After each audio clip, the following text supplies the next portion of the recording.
Haleluya, puji nama Tuhan. Salam jumpa lagi dalam Renungan 79, Jemaat DPDL Sedai Magelang, dimanapun kita berada. Tuhan Yesus memberkati kita. Mari kita siapkan hati kita mau menikmati firman Tuhan pada saat ini. Dan firman Tuhan dalam renungan saat ini saya beri tema, beribadalah kepada Tuhan. Kita akan melihat di dalam kitab Yosua 24 ayat 14 dan ayat 15. Yosua 24 ayat 14 dan ayat 15, demikian firman Tuhan. Oleh sebab itu, takutlah akan Tuhan dan beribadalah kepadanya dengan tulus, ikhlas, dan setia. Jauhkanlah Allah yang kepadanya nenek moyangmu telah beribadah di seberang sungai Efrat dan di Mesir, dan beribadalah kepada Tuhan. Tetapi jika kamu anggap tidak baik untuk beribadah kepada Tuhan, pilihlah pada hari ini kepada siapa kamu akan beribadah, Allah yang kepadanya nenek moyangmu beribadah di seberang sungai Efrat, atau Allah orang Amori yang negerinya kamu diami ini. Tetapi aku dan seisi rumahku, kami akan beribadah kepada Tuhan. Puji nama Tuhan. Bapak, Ibu, dan saudara-saudari yang diberkati Tuhan, kita melihat nasihat firman Tuhan pada saat ini bagi kita adalah tentang beribadah kepada Tuhan. Saya percaya setiap kita adalah orang-orang yang beribadah hanya kepada Tuhan, satu-satunya Allah yang hidup. Ibadah di dalam bahasa Ibrani itu memakai kata avoda atau aboda yang berarti penyembahan dan pelayanan. Aboda yaitu penyembahan kepada Tuhan dalam Perjanjian Lama itu diaplikasikan pada pengorbanan yang dipersembahkan di atas mezbah. Dan di zaman raja-raja, penyembahan dilakukan di Bait Allah di Yerusalem. Ibadah di dalam bahasa Yunani memakai kata latreia yang berarti pengabdian. Dari kedua kata ini yaitu abodah dan latreia menunjukkan bahwa ibadah bukan hanya sekedar pelayanan dan penyembahan dalam gedung gereja, tetapi tentang pengabdian kita kepada Tuhan. Tetap beribadah, menyembah Tuhan dimanapun kita berada. Dan sampai akhir hidup kita tetap melayani Tuhan. Itu adalah ibadah yang sebenarnya. Jadi sekali lagi, ibadah bukan hanya sekedar kita datang di gereja. Kita melayani sebagai penerima tamu. Kita melayani sebagai singer, sebagai pemain musik, sebagai worship leader, sebagai pengkhotbah, atau kita hanya menjadi jemaat biasa yang datang untuk memuji dan menyembah Tuhan. Bukan hanya sekedar seperti itu ibadah, tetapi ibadah itu terjadi di dalam kehidupan kita dimanapun kita berada, di rumah kita, di kamar kita tetap menyembah Tuhan. Bahkan dalam keadaan apapun kita, dengan tantangan dan masalah yang kita alami, kita tetap melayani Tuhan, kita tetap menyembah Tuhan, kita tetap beribadah Tuhan. Bahkan ibadah itu harus berlangsung sampai akhir hidup kita. Yosua dalam pidato perpisahannya memperhadapkan dua pilihan kepada bangsa Israel. Mau beribadah kepada Tuhan atau kepada Allah-Allah yang disembah bangsa-bangsa yang tidak mengenal Allah Israel. Namun di sini kita lihat ketetapan iman yang luar biasa dari Yosua.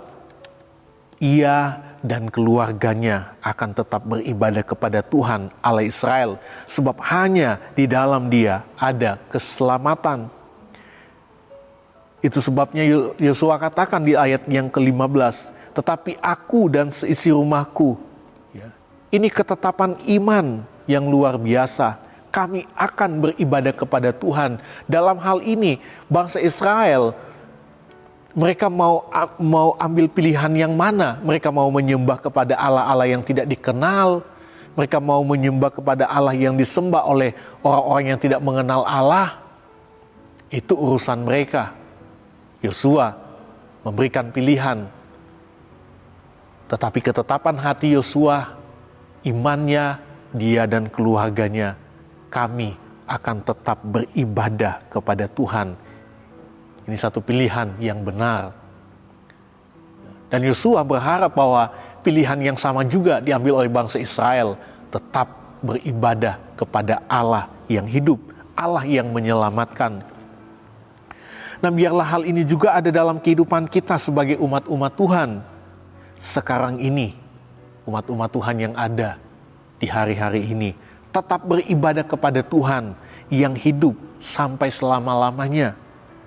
Namun tentu ibadah kepada Tuhan tidak asal-asalan. Beribadah kepada Tuhan tidak asal-asalan. Karena Tuhan menilai hati kita saat kita beribadah kepadanya. Apakah ibadah kita berkenan di hati Tuhan atau tidak berkenan? Namun kita lihat saat ini seperti apa ibadah yang berkenan kepada Tuhan. Kita lihat lagi di dalam Yosua 24 ayat 14. Saya baca di bagian A, 14 bagian A. Oleh sebab itu, takut akan Tuhan dan beribadahlah kepadanya dengan tulus ikhlas dan setia. Jadi kita lihat, oleh sebab itu takutlah akan Tuhan dan beribadahlah kepadanya dengan tulus ikhlas dan setia. Yang pertama, takut akan Tuhan. Kita lihat Mazmur 2 ayat 11. Beribadahlah kepada Tuhan dengan takut dan ciumlah kakinya dengan gemetar. Saya baca dalam salinan firman Allah yang hidup. Dikatakan layanilah Tuhan dengan takut dan hormat dan bersukacitalah dengan gemetar. Jadi takut akan Tuhan berarti menghormati kekudusannya dengan tidak kompromi pada keinginan-keinginan duniawi yang membinasakan. Itulah ibadah yang sejati dan yang berkenan kepada Tuhan. Di dalam Roma 12 ayat 1 dikatakan, karena itu saudara-saudara, demi kemurahan Allah aku menasihatkan kamu, supaya kamu mempersembahkan tubuhmu sebagai persembahan yang hidup, yang kudus dan yang berkenan kepada Allah. Itu adalah ibadahmu yang sejati. Jadi ibadah yang sejati adalah ibadah di mana kita menghormati kekudusannya, takut akan Tuhan. Kita tidak kompromi dengan keinginan-keinginan duniawi. Kita tidak kompromi dengan perkara-perkara yang tidak berkenan di hadapan Tuhan.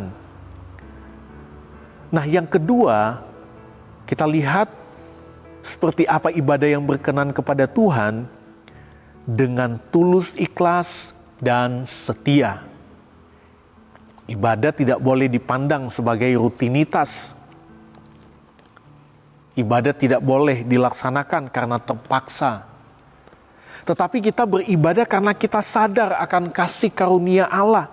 Kita mengasihi Allah yang sudah lebih dulu mengasihi kita. Sehingga apa? Kita beribadah hanya untuk kemuliaan Tuhan. Kita melakukan dengan tulus ikhlas.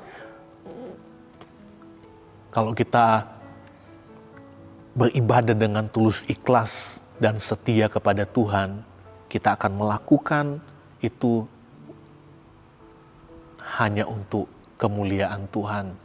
Karena di dalam Kolose 3 ayat 23 katakan, apapun juga yang kamu perbuat, perbuatlah dengan segenap hatimu seperti untuk Tuhan dan bukan untuk manusia. Melayani Tuhan dengan tulus ikhlas, beribadah kepada Tuhan dengan tulus ikhlas dan setia adalah kita fokus hanya untuk kemuliaan Tuhan. Setia berarti tetap untuk selama-lamanya dan tidak tergoncangkan dengan badai hidup. Jadi saya katakan, masalah apapun, tantangan apapun yang datang dalam hidup kita, kalau kita mau beribadah dengan tulus ikhlas, setia kepada Tuhan, kita tidak akan mempedulikan hal itu. Karena kita percaya Tuhan pasti menolong kita. Jangan pernah menyerah dalam melayani Tuhan. Hanya karena badai hidup yang datang menerpa. Jangan berhenti untuk beribadah kepada Tuhan hanya karena kita mengalami tantangan, persoalan dan masalah. Tuhan pasti memberikan kemenangan bagi orang yang tetap setia beribadah kepadanya. Tuhan Yesus memberkati setiap kehidupan kita. Mari sama-sama kita akan berdoa. Terima kasih Bapa yang baik, kami bersyukur kepadamu buat saat ini keluarga Jemaat GPD El Shaddai Magelang boleh kembali menikmati kebenaran firman-Mu. Terima kasih buat firman-Mu menjadi kekuatan bagi kami. Ajar kami jadi jemaat Tuhan yang beribadah kepadamu dengan takut akan Engkau dan dengan tulus ikhlas dan setia hanya kepada Tuhan. Kami percaya bahwa Tuhan yang memberkati dan menyelamatkan setiap kehidupan kami. Terima kasih Tuhan Yesus, terima kasih kiranya keluarga Jemaat GPD El Shaddai Magelang menyanyikan kasih setiamu Tuhan selama-lamanya. Kiranya kami memperkenalkan kesetiaan-Mu turun-temurun, sebab kasih setiamu dibangun untuk selama-lamanya. Kesetiaan-Mu tegak seperti langit. Kami berdoa dalam nama Tuhan Yesus Kristus. Haleluya. Amin.